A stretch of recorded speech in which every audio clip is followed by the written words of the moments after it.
சுவையான புதினா கெட்டி சட்னி பண்ண போறோம். இந்த பேன்ல 1.5 டேபிள் ஸ்பூன் எண்ணெய் சூடானதும் 10-12 போல சின்ன வெங்காயம், இது கூட 3 பச்சை மிளகாவை கீறி சேர்க்கிறேன். அடுத்து கொஞ்சமா கருவேப்பிலை இலைகள், 1/2 இன்ச் அளவு கட் பண்ண இஞ்சி, 3 பல் பூண்டு,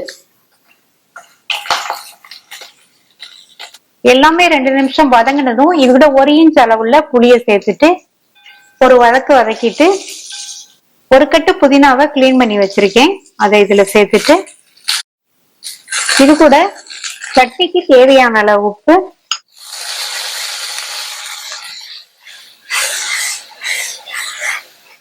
புதினாவை ரொம்ப நேரம் வதக்க வேண்டியதில்லை, ஜஸ்ட் இது சுருங்கி வந்தா போதும். இது கூட 1/2 கப் தேங்காய் துருவலை சேர்த்துட்டு ஜஸ்ட் ஒரு மிக்ஸ் பண்ணி விட்டுட்டு ஸ்டவ் ஆஃப் பண்ணிடலாம். இது நல்லா ஆறுனதுக்கு அப்புறமா மிக்ஸி ஜாருக்கு மாத்திக்கலாம். ஆறுனதுக்கு அப்புறமா மிக்ஸி ஜாருக்கு மாத்தியாச்சு. இது கூட 1 டேபிள் ஸ்பூன் பொட்டுக்கடலையும் ஊற வச்ச 5-6 முந்திரியும் சேர்த்துட்டு இது கூட 1/4 கப் தண்ணி சேர்த்து நல்லா நைஸா அரைச்சிட்டு வந்துடலாம். கெட்டி சட்னிங்கிறதுனால தண்ணி நிறைய சேர்க்க வேண்டாம்.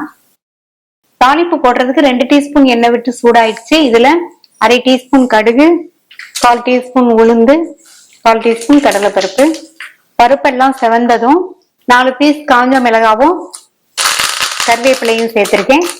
தாளிப்பை சட்னியில சேர்த்துடலாம். சுவையான புதினா கெட்டி சட்னி ரெடி ஆயிடுச்சு.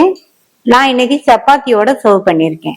இது இட்லி, தோசை, சப்பாத்தி எல்லாத்துக்கும் சைட் டிஷ்ஷா வச்சு சாப்பிடறதுக்கு ரொம்ப சூப்பரா இருக்கும். ட்ரை பண்ணி பார்த்துட்டு உங்க கமெண்ட்ஸ் சொல்லுங்க.